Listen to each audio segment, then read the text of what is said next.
فرماتے ہیں کہ یزید بڑا اچھا آدمی تھا، نیک پاک تھا، صحابہ کا مرشد تھا، جو تاریخ صحابہ کرام اس کے تابع تھے، اور اس نے کوئی حکم نہیں دیا کہ امام حسین کو شہید کیا جائے، اور اس کی ہر جگہ پر حکومت تسلیم کرنے کے بلا اختلاف یہ خلیفہ بن ہی گیا۔ صدیق اکبر کی خلافت پر تو اختلاف ہو گیا تھا، پر یزید ایسا بنا ہوا تھا کہ یزید کی خلافت پر کسی کو اختلاف ہی نہیں تھا۔ صدیق اکبر کے واقعہ میں تو اختلاف ہوا، انصار میں سے ایک بزرگ نے فرمایا تھا اللہ نے وعدہ ہے کہ نہیں، لیکن انہوں نے بیعت نہیں کی تھی، اور صدیق اکبر کی خلافت میں اختلاف ہوا، لیکن یزید کی خلافت بنا اختلاف تسلیم کر لی گئی۔ آئی بات ہے، یہ ساری دن یزید کی صفائی ہے۔ اب آپ سارے دن رات سنتے رہتے ہیں، ہمیں ان چیزوں میں پڑھنے کی ضرورت سخت پڑ گئی ہے، اب اس کے بغیر چارہ کار نہیں کہ ہم کریں نہیں۔ اب مشکل بات یہ ہو گئی کہ دیوبندی کہلانے کے لیے یہ شرط ہو گیا کہ ایک معتزلی بن جاؤ، ایک خاصی بن جاؤ، پھر تو ہو دیوبندی۔ اگر تم امام حسین کا ساتھ دو گے تم شیعہ ہو، اگر کہو کہ حضور علیہ السلام قبر میں زندہ ہے، ہم یا زندہ ہوتے ہیں تم بریلوی ہو۔ عبادت میں تو جب مسلم دیوبندی کب بنے گا؟ جب نبی کی شان کو کم کرے یا اہل بیت نبوت کے ظلم کیے گئے کو حق ڈالے، پھر تو ہے دیوبندی۔ ہم ایسی دیوبندی جیسے کوئی دور ہے، ہمیں تو وہ دیوبندی چاہیے جو مولانا نانوتوی نے پیش کی ہے، مولانا گنگوہی نے پیش کیا ہے، اور حضرت مولانا الیاس نے پیش کیا ہے، محمود الحسن نے پیش کیا ہے، حضرت خانوی نے پیش کیا ہے، مفتی کفایت اللہ نے پیش کیا ہے۔ ہم ان دیوبندیوں کے قائل اور انہی کے مرید اور انہی کے تابع، ہمیں ایسی دیوبندی اتنا چاہیے جس کے اندر خالصیت اور اعتدال کی وہ پائی ہے۔ اللہ ہمیں ایسے بچائے۔ اب آپ ذرا آئیں، سب سے پہلے جب اختلاف تیرا آپ کا ہو جائے کسی جگہ میں، قرآن فرماتا ہے کہ جب تمہیں آپس کے بین تنازعاتم فی شیء، اگر کسی معاملے کے اندر تم جھگڑتے ہو، فردوہ الی اللہ و الی الرسول، پھر اس کو لوٹاؤ اللہ کی طرف کے قرآن کیا کہتا ہے، یا رسول اللہ کی طرف لوٹاؤ کہ حضور کیا فرماتے ہیں۔ قرآن نے کیا حکم دیا کہ جب تمہارا آپس کے اندر تنازع، اختلاف، انشقاق پیدا ہو جائے تو تم نے فیصلہ کیسے کرنا ہے؟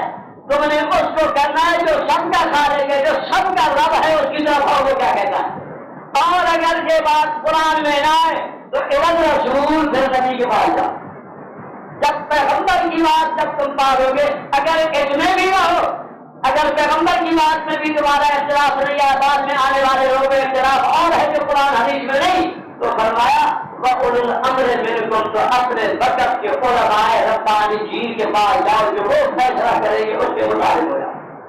اب آپ سمجھ کے پاس پائی گیا، اب یزید کا اور ہمارا ان سے اختلاف ہو گیا۔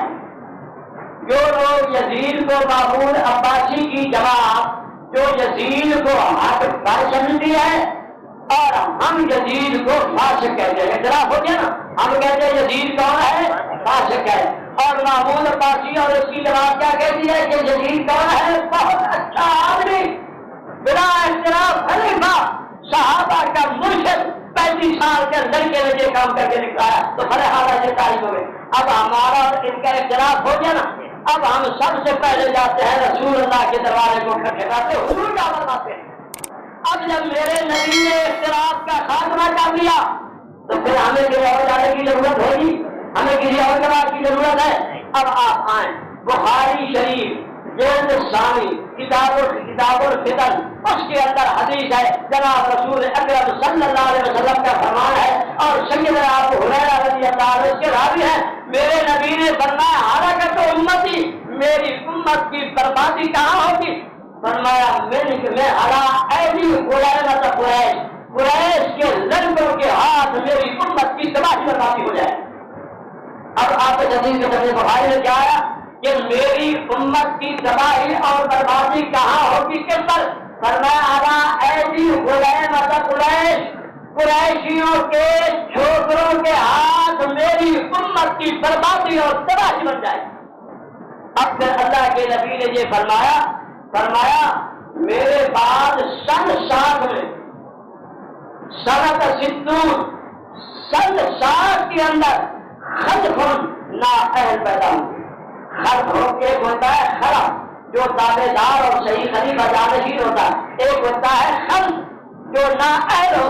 فرمایا میرے بعد عہد پیدا ہوئے اور فرمایا کب سنت 60 سن 60 کے اندر وہ ہوں گے اور کہیں گے کیا ادا اس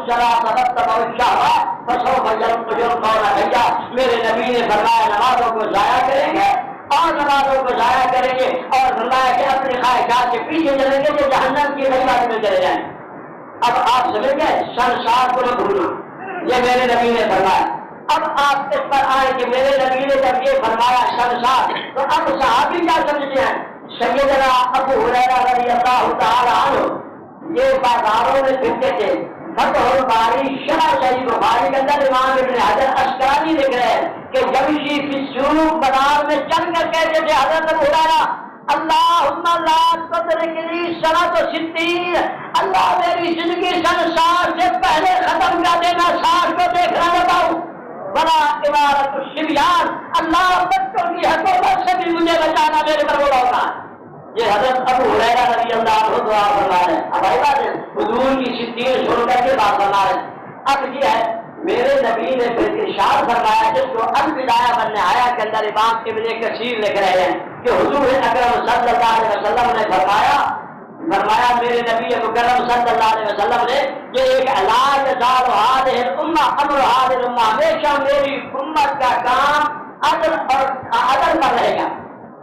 ہمیشہ میری امت عدل پر قائم رہے گی. قائم بالقسط ہمیشہ رہے گا. اول من یجرمہ سب سے پہلے جو میری امت کو ہلاکت میں ڈالے گا من بنی امیہ بنی امیہ میں سے ہوگا یقال لہ یزید جس کو یزید کہا جائے گا. میری امت کی بربادی کا پہلا شخص یہ ہوگا.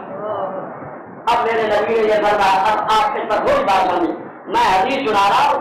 میں نے پہلے کہا فیصلہ کس پر ہوگا حضور کی بات کہا. اب آپ حضور کی بات پر آ رہے تو اب کیا فرمایا میرے نبی نے کہ اول من یجرمہ سب سے پہلے میری امت کی بربادی کرے گا من بنی امیہ میں سے ہوگا یقال لہ یزید جس کو یزید کہا جائے.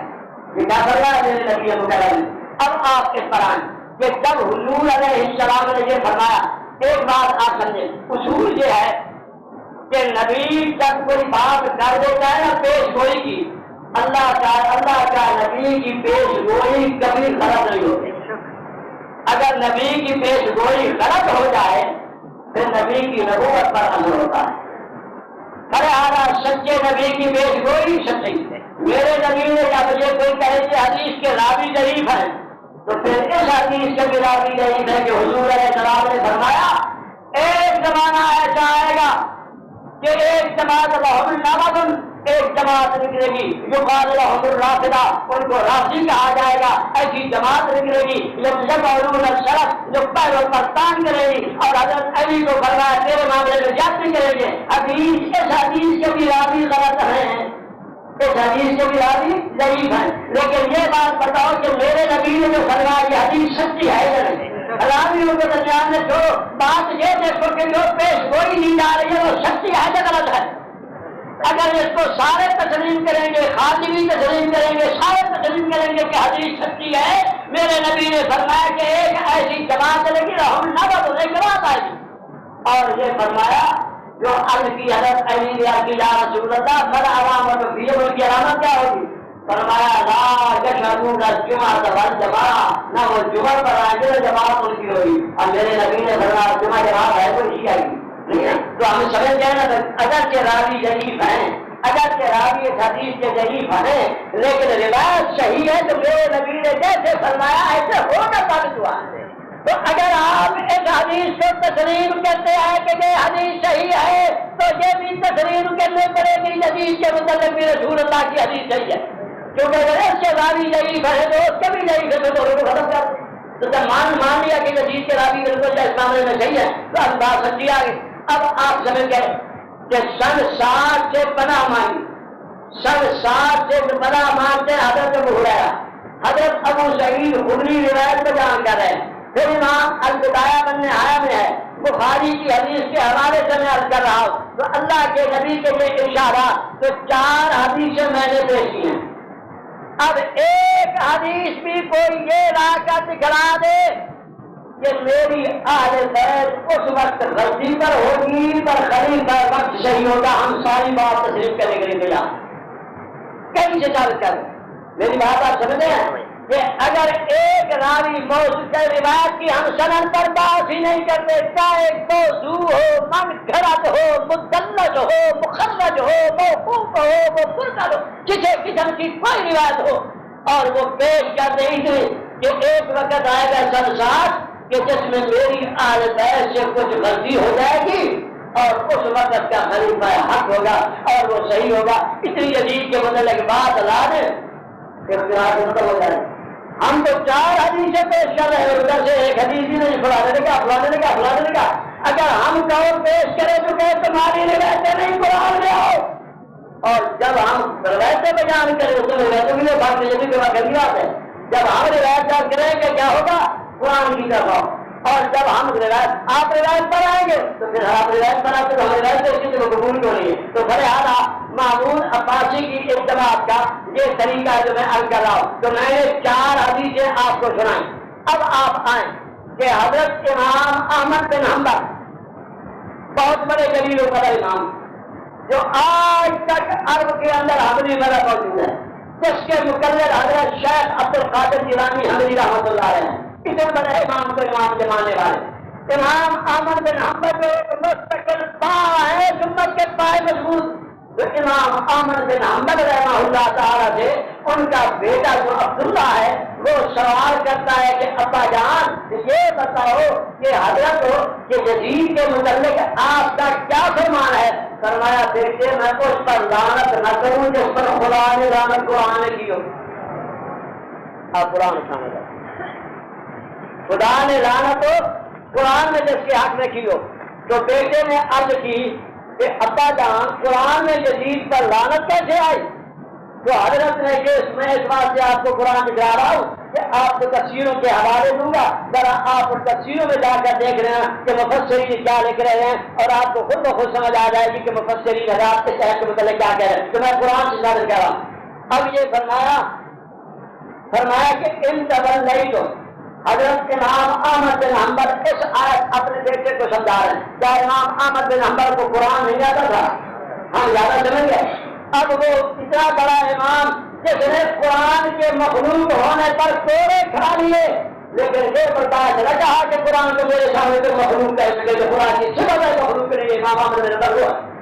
انہوں نے یہ آیت پڑھی ان تمن نہیں تو اگر تمہیں زمین پر حاکم اور بادشاہ اور باری بنا دیا جائے ان تفسدوا فی الارض، تم زمین کے اندر فساد کرو، وتقطعوا ارحامکم، اور اپنے رشتہ داروں کی قطع رحمی کا تو اگر تمہیں نہیں کیا جائے۔ اب یہ فرمایا اولئک الذین لعنهم اللہ، وہ لوگ جن پر اللہ نے لعنت کی ہے، جو زمین پر آئے اور فساد کیا، رشتہ داریوں کو توڑا، رشتہ داروں کو تباہ کیا، اللہ نے ان پر لعنت کی۔ فأصمهم وأعمى أبصارهم، اللہ نے ان کو بہرا بھی کر دیا، ان کی آنکھوں کو اندھا بھی کر دیا ہے۔ اب امام احمد نے یہ آیت پڑھی، اپنی دلیل پیش کی۔ اب امام جو ہوتا ہے امام جو قرآن حدیث سے تو مسئلے بیان کرتا ہے، امام کا کام کیا ہوتا ہے؟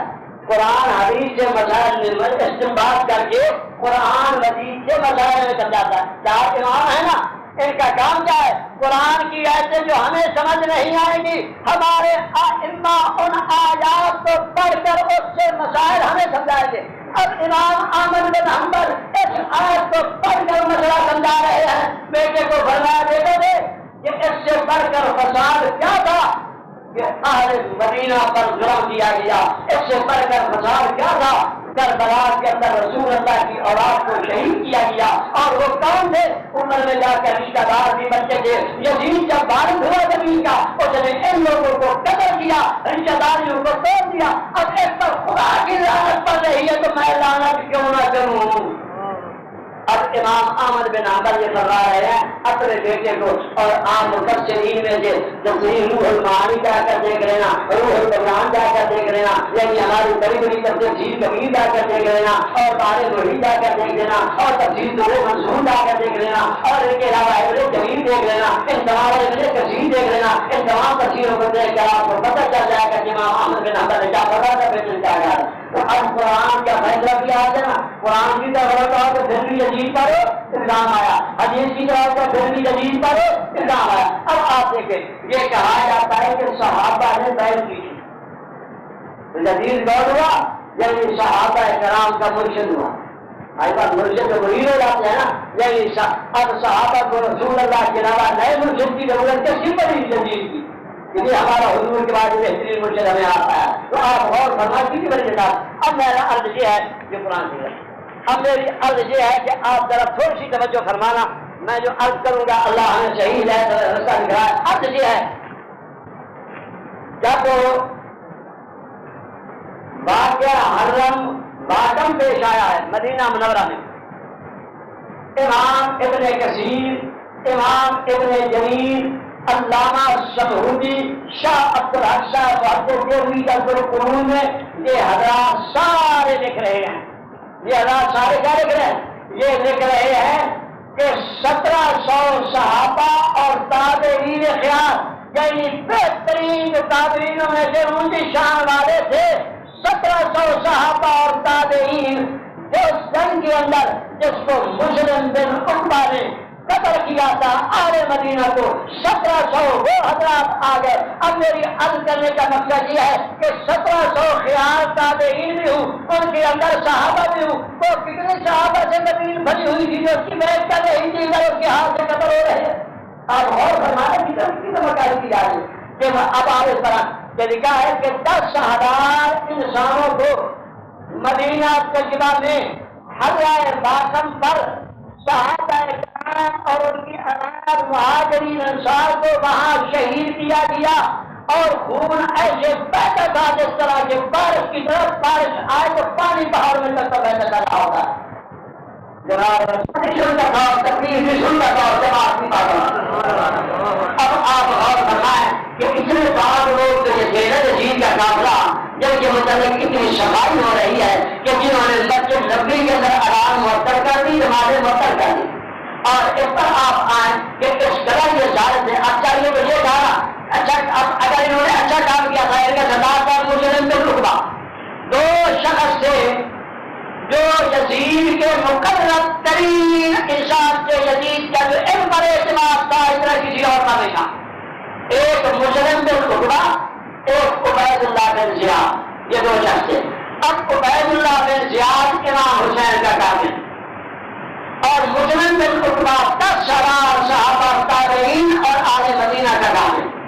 اب ان دونوں کی بات ہے کیونکہ یہ ایک آدمی تھے نا، کیونکہ یعنی یہ ایک تھے نا یزید کی حکومت کی بحالی کرا رہے تھے. ایک عورت کا بیٹا پیش ہوا، اس نے کہا مسلم بن عقبہ کا 3 دن کے بعد پکڑا، ہاں بھائی بیٹھ کر تو یزید کی ہاں دل تو میں قرآن اور سنت پر بیٹھ کر میں دے رہا ہوں. قرآن سنت کا نام میرے سامنے لیتا ہے وہ تو زیادہ 4 آدمیوں کو اس بات سے صحیح کر قتل کر دیا تھا کہ قرآن سنت کا نام کیوں لیتے ہیں. یہ تو یزید کے وہ تمام تیرا قرآن سنت کو پھیلانے والے آپ کا خیال فرمائیں. کتنی بڑی جرت کی بات ہے کہ اس کی حمایت کی جا رہی ہے. تیسرے بجلی جو یہ کام کر رہے تھے جو کہتے ہیں قرآن سنت پر حمایت کرتے ہیں یزید کی گاڑی تم نے کہا کرنا ہے تم یزید کے قرآن میں چاہتے دیتا جو کچھ کر قتل ہو دیا. 4 آدمی قتل ہو جو مسلم نہیں نے کیے تھے اب کو چلے مارا ہوا. اب خدا تعالیٰ کی قدرت میرے نبی نے فرمایا اللہ جو شخص مدینے والوں کو ڈرائے نا اس کو ایسا پگھا دے جس طرح نمک پانی میں پگھلتا ہے، اور کو ایسا پگھا دے جس طرح شیشہ ہاتھ میں پگھلتا ہے. اس کو پانی کا رکھنا دے میرے نبی کی دعا. آج مدینہ کی جو ان کو ڈرائے فرمایا کہ چلے آج مدینہ کو ڈرایا فرمایا اس پر خدا کی لعنت، فرشتوں کی لعنت، اللہ کیا بچے دینا ان کی نماز قبول کرے گا، فضل